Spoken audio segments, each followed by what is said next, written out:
Cool. We're live on YouTube, good on Instagram, I think Facebook, this one here. You can push go there. We'll wait for about a minute or so as people come back on. Welcome back to Live with Dr. Lance. This is my intentional attempt to connect with people that seem to want to hear some things that I have to say, want to ask some questions. I feel really grateful for the people that I'm getting to see on a regular basis and doing what I can to be able to connect with people who I don't get to see on a regular basis. So we have about 30 more seconds. Starting live video. And just settle into your sit bones, ground your feet. We go through this first minute or so, just settling in. I weight in my heels, outside, inside ball of the foot. Weight in my sit bones. I make the side body long. Try to put the center of gravity of my head over the center of gravity of my torso. Center of gravity of my torso over the center of gravity of my pelvis. Try to breathe in and expand my entire body all at the same time.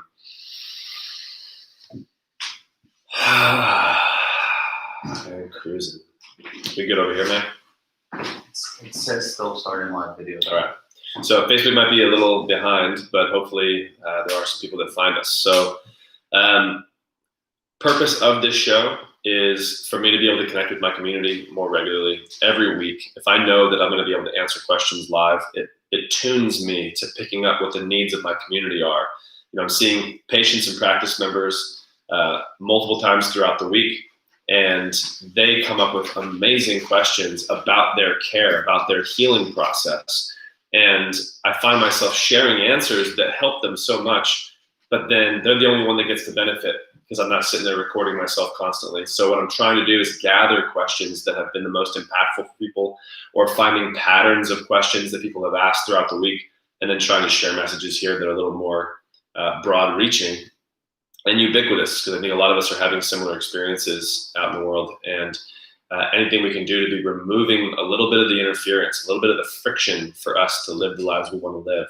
I want to do everything I can to contribute to that. So has this kicked on yet? If no, then we just restart it, kick on Wi-Fi, make sure we're connected, and then we'll go through there. Okay, so the question that came up this week was about feeling. I just taught this weekend to chiropractors who are very connected to the relationship between physical tension in the body and the emotional state of the mind, and facilitating exercises where we want to notice what we notice within our body. Where are the sensations inside of our body? And if we recognize that sensation in the body is communicated through tension, it alters our relationship to tension. I say tension gets a bad rap, because tension is a communication tool for us. When something gets tense, it draws our mind's attention. And that is a communication relationship between our mind and body to help us recognize what's happening. Whether it's something is pressing into me and it's dangerous, I need to move away from it. Something is hot, then tissues will change, receptors get hit, vibrations go to the brain, and we perceive ourselves as in danger. Or something is creating ease in our body and tone and tension drop. That might be something that we perceive as our needs getting met, or supporting our well-being, or we are finding love and acceptance. Helps us, these carrots and sticks, and it's communicated through tension. So the exercise we went through this weekend was finding our perception within ourselves. When we have a thought, and you might be able to think about a thought you have on a regular basis that is defeating or frustrating or exciting, but something that regularly occurs cyclically, and feel what you feel while you think about that. On the table, oftentimes, I'll say something or ask a question that is somewhat guiding. I'm trying to help someone feel something that I'm feeling with my hands and help them understand a little bit more about what that could mean for them. And the ways we do that is by bringing attention to the area and then amplifying the sensation. Oftentimes, we might feel a little bit of tension in our body, but all we have is this discomfort. And in our culture, it's so common to, when we feel discomfort, try to remove it. Pain pills are a massive industry because people are trying to get rid of pain. And there's a time and a place where pain is here and interfering our ability to think correctly and make good decisions. And so you can have some type of crutch that you lean on. But as a long-term strategy, as a low level of discomfort, and you're already engaging with pain medications to hide that sensation, it doesn't lead to healthy long-term decisions. It leads to short-term comfort. So the exercise I want to walk you through today is the ability to find tension in the body. We will amplify it slightly, and then I want you to be able to feel what comes up for you. What is the emotional state that you feel when you amplify it in a way that makes it loud? You can't hide from it at that point. This is why intense situations often will bring out more emotion, because the tension of a tense situation amplifies the volume of our emotional states and helps us perceive it with more clarity and accuracy. And therefore, we're able to express it and we acknowledge it. So settle into your seat. If you're driving, feel free to keep your eyes on the road. I want you to simply bring your mind's eye into your body. Think about where tension is distributed in your body currently. Do you feel any tension in your shoulders, in your gut, in your hips, legs, feet, elbows, arms, wrists, chest? And now think of something in your life where you want change. A relationship, a job, your living situation, a conversation that you've had recently, a loved one and the decisions they're making. When you think about that situation, I want you to think about where the tension is in the situation. Where is the friction? Where is the challenge or the obstacle? When you think about that, and the more you can visualize that situation, the more it will course into your body and create a tension pattern. Especially if it's friction, obstacles, and challenges, the situation could pose a threat to your well-being subconsciously. And if your needs go unmet, or if you feel a subtle threat, even if it's just a threat to your status quo, not necessarily your inherent safety, but a threat to the norms in your life, your needs will go unmet and your body will create an unenjoyable tension pattern in the body that is associated with a certain emotion. First, just feel where the tension is in your body now while you think about that. We had just felt where the tension was. Now that you're thinking about this, what changes? Does that tension shift to your upper traps at all? Does that tension shift to your corrugator muscle right between the eyebrows? Some people feel it in the jaw muscles, the masseters. Where do you feel it? Now just having that perception and noticing what you notice in response to a stimulus, this visualization, this thought, this situation you have. Now if we want to feel it, if you want to feel what you feel, not just notice it, but actually feel, what is that? What is that emotion? Because you could call it pain, you could call it discomfort, but those are just describing a category of emotions and sensations. We want to know, what is this? Is this loneliness? Is this fear? Is this sadness or longing? Are you just hungry? What is the sensation? Are you confused? Are you hopeful? Maybe this sensation is actually a positive and enjoyable emotion for you.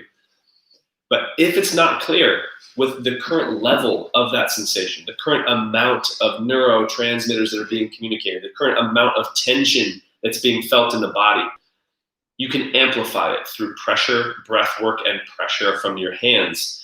So if it's in your chest, if it's in your belly, if it's in your shoulders, what I want you to do is take a really big breath in. And as you do, I want you to make it more tense. Okay? If it's the jaw, clench your jaw. If it's the shoulders, shrug the shoulders. If it's between your shoulders, shrug back and up. If it's in your belly, contract your abs into that place. If it's off to the right and center, crunch down to the right, breathing in as you do it.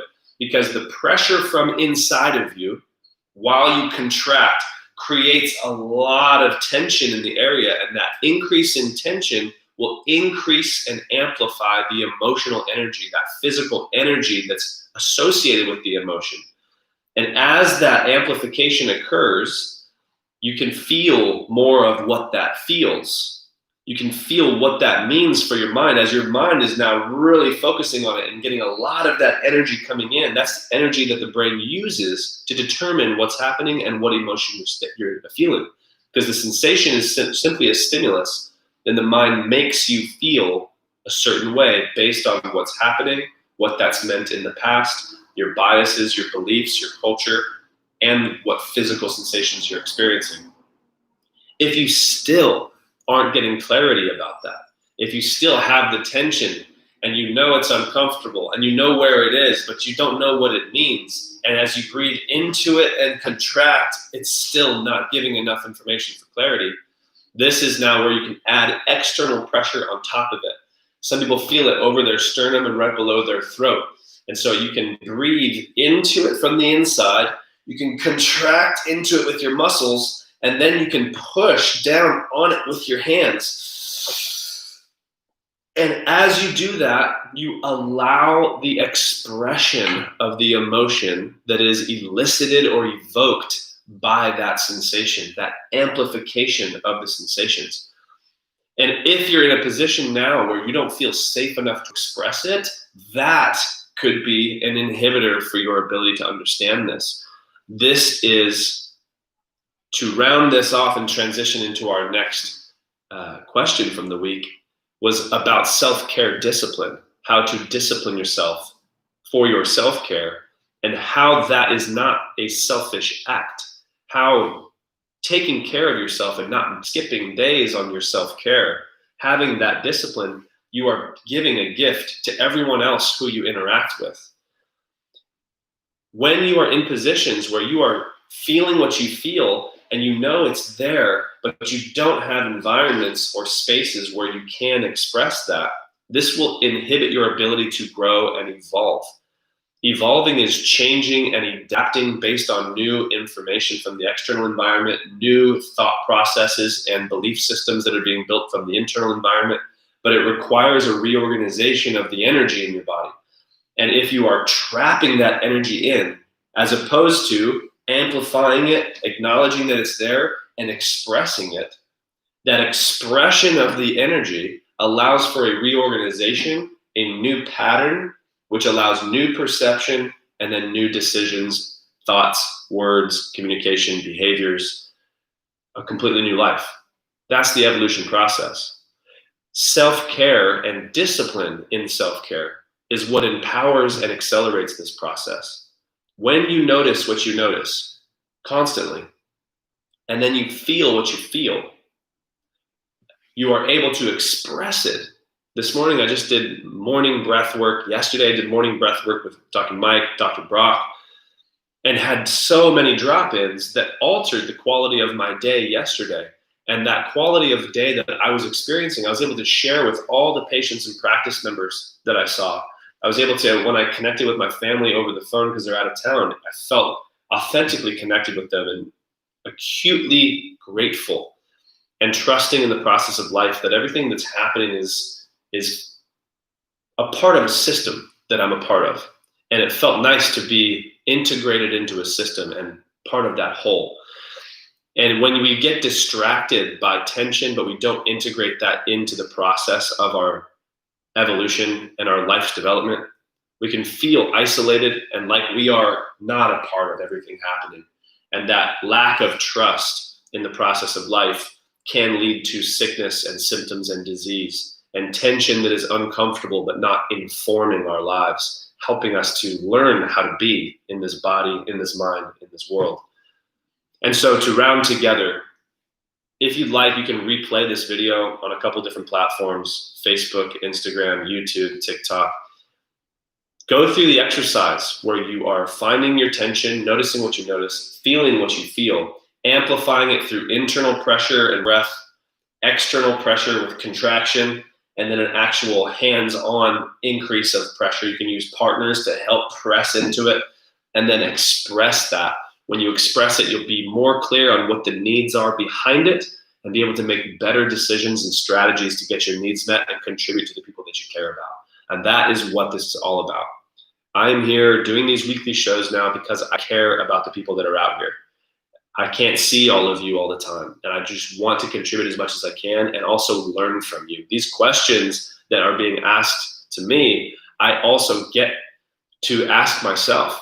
And knowing this question was asked, I did go through this process a lot this week and have gained so much value from it. And if I can share any of the lessons that I learned from the experiences I have, I want to do it as often as possible. And for me, for those that know me best, you know that me as a father is the most close to my authentic self. So this self-care discipline, this noticing, feeling, finding needs and filling them is a work I do for myself, because the better I become as a person, the better father I am for my children, because they are watching what I do. My practice members, they hear the suggestions that I have for their lifestyle. At the same time, whether consciously or subconsciously, they're judging how I'm living my life. And am I someone worth taking lifestyle advice from? Because am I living a life worth living? And subjectively, so far, absolutely. I'm in love with life. I love most of you that are out there, and the only ones I could say probably are TikTok, because there's a lot of people that I have never interacted with that are probably tuning in, and I want to build a relationship with you guys. So please send comments and messages. The questions officially that we collect each week go through Instagram on the DMs. So if you want follow-up on this, if you want to talk about communication or compassion or gratitude, health strategies, I'm all about it. How can we remove interference from our life so that we can live the lives of our dreams? Long spines, big hearts, connected breath, on purpose, serving the people that we care about so we can all live better lives. I hope you guys have a wonderful day. We'll see you next week. Live with Dr. Lance is Tuesdays at 9 a.m. Pacific. We also do live Chiro sessions now on Mondays, 9 a.m. Pacific. That's where you'll just get to see a chiropractic visit. If you've ever been curious to see what it's like a fly on the wall perspective, now that we have 3 docs in the office, we can help shoot that in a way that's respectful. And I'll look forward to connecting with you more throughout the week. Peace out. Love you guys.